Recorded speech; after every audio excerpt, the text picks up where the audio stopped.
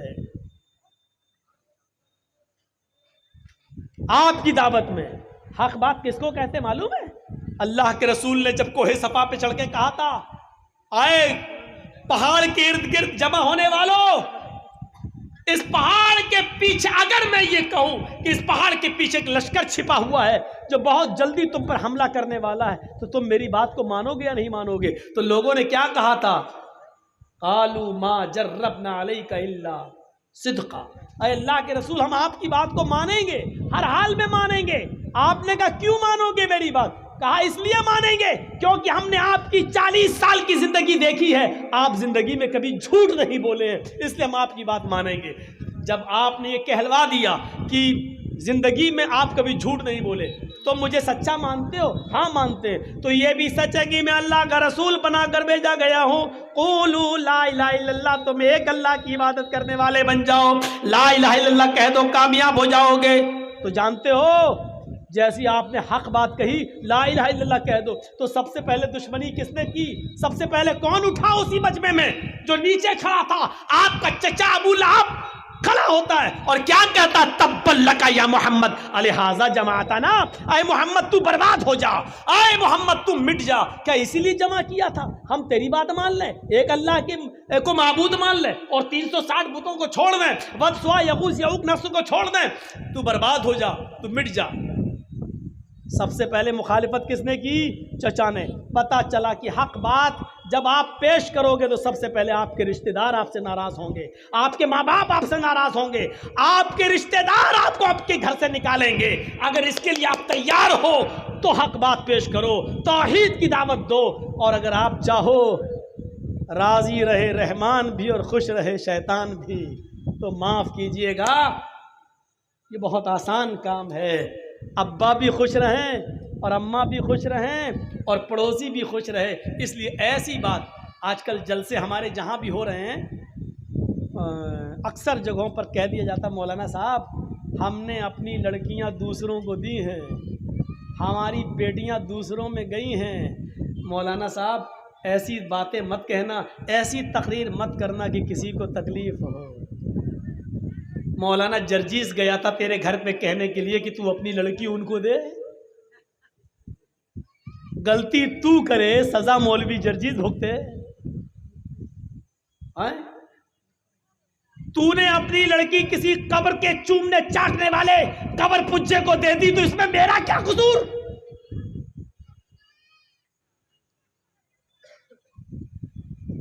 سلیمان تیمی کا جب انتقال ہونے لگا تو وہ رو رہے تھے۔ پوچھا کیوں رو رہے ہیں؟ کہنے لگے کہ 27 سال پہلے کا مجھے اپنا ایک گناہ یاد آ گیا، میں سوچ رہا ہوں کہ اللہ میں نے میرے گناہ کو مٹایا ہوگا یا نہیں مٹایا ہوگا۔ پوچھا کون سا گناہ؟ کہا بہت بڑا گناہ۔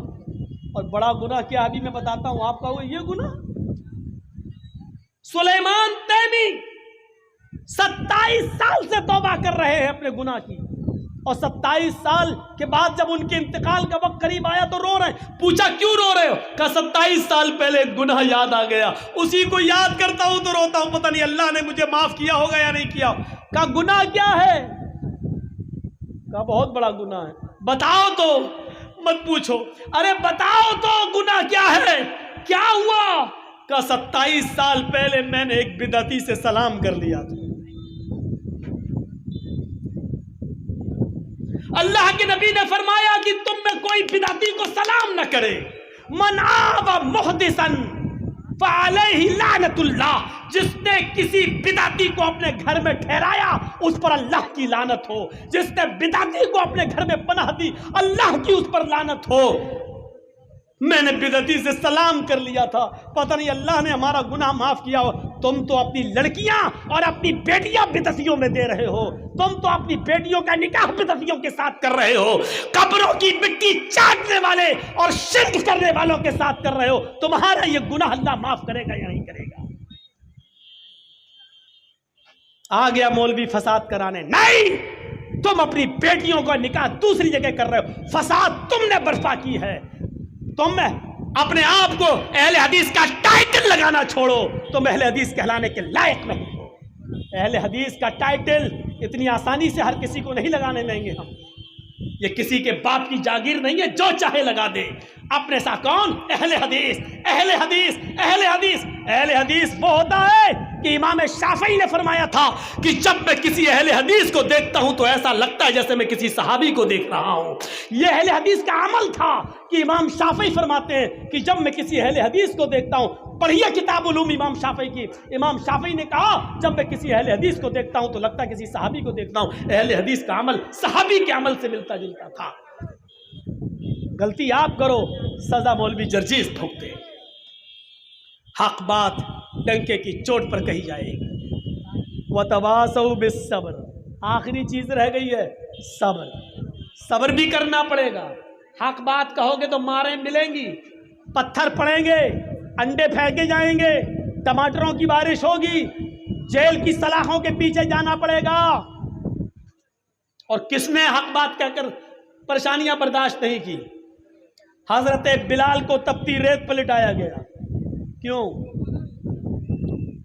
آگ کے انگاروں پہ لٹایا گیا اور اس وقت تک لٹایا گیا اور بھاری پتھر ان کے سینے پہ رکھ دیا گیا جب تک آگ کے انگارے بجھ کر کوئلہ نہیں ہو گئے. کیوں؟ حضرت خباب ابن عارت کو دیکھو، حضرت خبیب کو دیکھو، ان کی تاریخ پڑھو، امام احمد ابن حنبل کی تاریخ پڑھو. حق بات کے کہنے کی بس کیا کیا سزائیں ملی، لیکن انہوں نے صبر کیا. حضرت سمیہ کا واقعہ کون نہیں جانتا؟ سمیہ سنا ہے، ابو جہل نے کہا سنا ہے کہ تو محمد کے رب پر ایمان لے آئی. کہنے لگی جب تک چھپا تھا میرا اسلام، اب معلوم ہو گیا تو چھپانے کی ضرورت نہیں. ہاں لائی. کہا چھوڑ دے، کہا نہیں چھوڑ سکتی. کہا تیرا بیٹا کہاں ہے؟ سچ بتا دیا. تیرا شوہر کہاں ہے؟ سچ بتا دیا. پکڑ کے لاؤ اس کے بیٹے عمار کو، پکڑ کے لاؤ اس کے پتی کو یاسر کو. دونوں کو پکڑ کے لایا گیا. عمار کو باندھ دیا گیا، یاسر کو باندھ دیا گیا. اس کے سامنے عمار کی ماں سمیہ، یاسر کی بیوی سمیہ کھڑی ہے. کہا اس کے جسم کے کپڑے پھاڑ دو. کپڑے پھاڑ دیے گئے.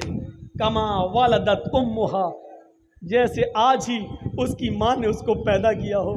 جیسے بچی ننگی ہوتی ہے پیدا ہوتے ہی، ایسی سمیہ کو کر دیا. کہا پیچھے سے ہاتھ باندھ دو. دونوں ہاتھ پیچھے سے باندھ دیے گئے. کہا ابھی بھی نہیں مانے گی. کہا محمد کے رب سے ایمان چھوڑ دو، یہ ہو نہیں سکتا. نیزہ اٹھایا ابو جہل نے، اور وہ نیزہ دوڑتا ہوا آیا اور لے کر پورا کا پورا نیزہ حضرت سمیہ کی شرمگاہ میں، ان کے اندام نہانی کے اندر داخل کر دیا. یہاں سے ڈالا، اس پار نکال دیا. بیچاری اپنے ہاتھ بھی نہیں ہلا سکتی تھی کیونکہ دونوں ہاتھ پیچھے سے بندھے ہیں.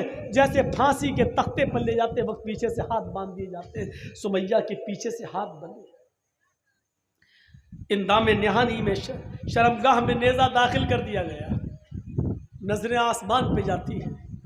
ایسے موقع پر بھی بڑے بڑے کلیجے والوں کی دعائیں یہ نکلیں گی اللہ میری حفاظت فرما، لیکن سمیہ کے منہ سے یہ دعا نہیں نکلی کہ اللہ میری جان بچا لے، اللہ میری حفاظت فرما. ایسے موقع پر سمیہ کی زبان سے جو جملے نکلتے ہیں وہ ابن سعد نے طبقات میں نقل کیے ہیں. ثبت قدمیا یا رب، ثبت قدمیا علی دینک یا ارحم الراحمین، اے ارحم الراحمین. ابو جہل کا یہ نیزہ جو میری شرمگاہ کو پار ہو گیا ہے، اس کی دی ہوئی تکلیف ہے. اے اللہ کہیں مجھ سے میرا اسلام نہ چھین لیں، کہیں مجھ سے میرا دین نہ چھین لیں، کہیں مجھ سے میرا مذہب نہ چھین لیں، کہیں مجھ سے میری توحید نہ چھین لیں. اے اللہ ابو جہل کی دی ہوئی تکلیفوں سے میرے ایمان کو ثابت قدم رکھنا، میرے قدم کو ثابت قدم رکھنا. اے اللہ میرا ایمان نہ لرز جائے، میرا ایمان نہ لرز جائے. اللہ میرے اسلام میں کہیں جنبش نہ آ جائے. یہ دعا نکلتی ہے اس کے منہ سے.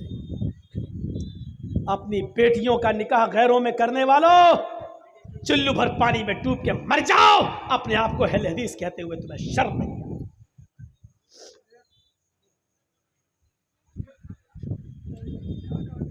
جب تمہاری بیٹی ان کے گھر میں مرے گی نا، موت تو سب کو آئے گی، تو ان کا امام جب نماز جنازہ پڑھائے گا تو جانتے ہو، اللہ اکبر، سبحانک اللہم و بحمدک و تبارک اسمک و تعالی جدک و لا الہ غیرک، اللہ اکبر، اللہم صلی علی محمد، اللہم بارک علی محمد، اللہ اکبر، اللہم اغفر لحینا و میتنا و غائبنا و شاہدنا، اللہ اکبر، السلام علیکم ورحمۃ اللہ، السلام علیکم ورحمۃ اللہ، ہو گئی نماز جنازہ۔ سورہ فاتحہ نہیں پڑھی جائے گی، نہ امام پڑھے گا نہ مقتدی پڑھیں گے، اور ہمارا ایمان ہے، ہمارا عقیدہ ہے، سورہ فاتحہ کے بغیر کوئی نماز نہیں ہے۔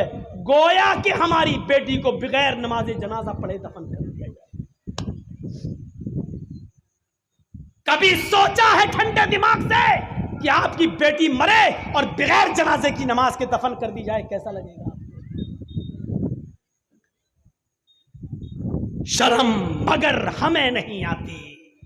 پراپرٹی والا تھا، جائیداد والا تھا، زمین اچھی تھی، نوکری تھی، سروس والا تھا، بینک بیلنس اچھا تھا، اس لیے کر دیا۔ دنیا تو تمہیں مل گئی لیکن آخرت نصیب نہیں، آخرت نصیب نہیں۔ سمیہ کی شرمگاہ میں نیزہ داخل کر دیا گیا، چیختی ہے یا ثبت قدمی علی دینک یا ارحم الراحمین، اے ارحم الراحمین، اے رحم کرنے والے میری حالت پر رحم فرما، اے میرے رب میرے قدم کو اپنے دین کے اوپر ثابت رکھنا۔ ابو جہل نے کہا، اس کے باوجود نہیں مانی، کہا 2 اونٹ منگاؤ۔ طبقات کے الفاظ، ایک اونٹ کا چہرہ پورب کی طرف کر دیا، ایک اونٹ کا چہرہ پشچم کی طرف کر دیا، اس پیر کو سمیہ کے اس اونٹ سے باندھا، اس پیر کو اس اونٹ سے باندھا۔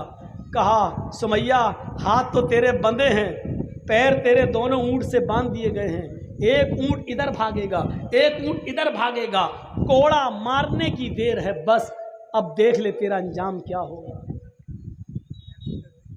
یہ منظر دیکھ کر عمار کی آنکھوں میں آنسو آ گئے، یاسر کی آنکھوں میں آنسو آ گئے۔ سمیہ مسکراتے ہوئے کہتی ہے، میرے بیٹے تم کیوں رو رہے ہو؟ میرے شوہر تم کیوں رو رہے ہو؟ اللہ کی قسم، اللہ کی قسم ایسی تقریر کرنے والی عورت پیدا نہیں ہوئی۔ آئے میرے بیٹے عمار، آئے میرے ہسبینڈ، آئے میرے شوہر یاسر، اللہ کی قسم وہ جنت دیکھو مجھے دکھائی دے رہی، اللہ کی قسم وہ جنت کی نعمتیں مجھے دکھ رہی ہیں۔ آئے میرے بیٹے، جنت کی خوشبو میری ناک تک آ رہی ہے، مجھے محسوس ہو رہی ہے، تمہیں نہیں۔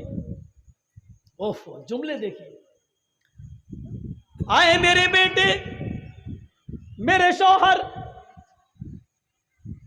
ہو سکتا ہے عورت ہونے کی حیثیت سے یہ سزا مجھے ہلکی دی جا رہی ہو، تم مرد ہو، میرے بعد تمہیں یہ سزا اور بھی زیادہ سخت دی جائے، لیکن تم پیچھے مت ہٹنا۔ آئے عمار، آئے یاسر، یہ جنت کا دروازہ مجھے دکھ رہا ہے، میں اس دروازے پر کھڑی رہوں گی، میں جنت میں نہیں جاؤں گی جب تک تم دونوں میرے پیچھے پیچھے نہیں چلے آؤ گے۔ آئے میرے بیٹے، آئے میرے شوہر، میں تم دونوں کا جنت کے دروازے پر انتظار کروں گی۔ آئے ابو جہل، یہ کوڑا تیرا زمین کے اوپر پڑا ہوا ہے، میرے ہاتھ بندھے ہوئے ہیں، اگر ہاتھ کھلے ہوتے تو یہ کوڑا میں اٹھا کر تجھے خود دے دیتی۔ ابو جہل کہتا ہے، اس کا مطلب تو نہیں مانے گی، ان اونٹوں کو بھگانا ہی پڑے گا۔ اور سمیہ مسکرا کے کہتی ہے، ابو جہل کیوں دیر کر رہا ہے؟ جتنی دیر تو ان اونٹوں کو بھگانے میں لگا رہا ہے، اللہ کی قسم مجھے اتنی دیر جنت میں جانے میں لگ رہی ہے۔ سمیہ کے اس تقریر نے عمار اور یاسر کے ایمان میں تو زیادتی پیدا کر دی، لیکن ابو جہل کو غصہ دلا دیا۔ ابو جہل نے وہ کوڑا مار ہی دیا۔ ایک اونٹ پورب کی طرف بھاگا، ایک اونٹ پشچم کی طرف بھاگا، اور سمیہ کے بیچ سے دو ٹکڑے ہو گئے۔ گردن تک جاتے جاتے چہرہ بچ گیا، سمیہ کا ایک دھڑ ادھر ہے لیکن چہرے والا دوسرا دھڑ الگ پڑا ہے۔ سمیہ شہید ہوتے ہوتے بھی مسکرا رہی تھی، اس کی جب روح اس کے جسم سے نکلی تو اس کے چہرے پر مسکراہٹ تھی۔ ابو جہل نے اس کے چہرے پر جب مسکراہٹ دیکھی تو طبقات کے الفاظ ہیں، اس نے پتھر اٹھا کر اپنے سر کو پھوڑنا شروع کر دیا۔ لوگوں نے کہا ابو جہل میرے سردار یہ تمہیں کیا ہو گیا ہے؟ ابو جہل کہنے لگا قسم ہے مجھے لات و منات کی عزا کی، میں ہار گیا، سمیہ جیت گئی، میں ہار گیا، سمیہ جیت گئی۔ میں نے سب کچھ چھینا لیکن مرتے وقت سمیہ کے چہرے کی مسکراہٹ نہ چھین سکا۔ دیکھو مرتے وقت بھی مسکرا رہی ہے اور مجھے چڑھا رہی ہے، سمیہ جیت گئی، میں ہار گیا۔ عمار اور یاسر کو چھوڑ دیا، جاؤ تمہاری ماں اور تمہاری بیوی کی میں نے جان لے لی، تم دونوں کو چھوڑ رہا ہوں، مہلت دے رہا ہوں، جاؤ۔ جب یہ منظر عمار و یاسر نے جو اپنی آنکھوں سے دیکھا تھا، اللہ کے نبی جناب محمد رسول اللہ کو سنایا تو نبی اکرم کی آنکھوں سے آنسوؤں کی موتی بکھرنے لگے، آنسو گرنے لگے۔ جمعہ کا دن آتا ہے، آپ ممبر پر کھڑے ہوتے ہیں اور آپ ممبر پر تاریخی خطبہ دیتے ہیں، اور اس خطبے کے الفاظ میں ایک ایک کو جنتی کہتے ہوئے کہتے ہیں اے ابو بکر تم جنتی، عمر تم جنتی، عثمان تم جنتی، علی تم جنتی، لیکن فرق ہے ابو بکر تم اکیلے جنت میں جاؤ گے، عمر تم بھی اکیلے جنت میں جاؤ گے، عثمان تم بھی اکیلے جنت میں جاؤ گے، علی تم بھی اکیلے جنت میں جاؤ گے۔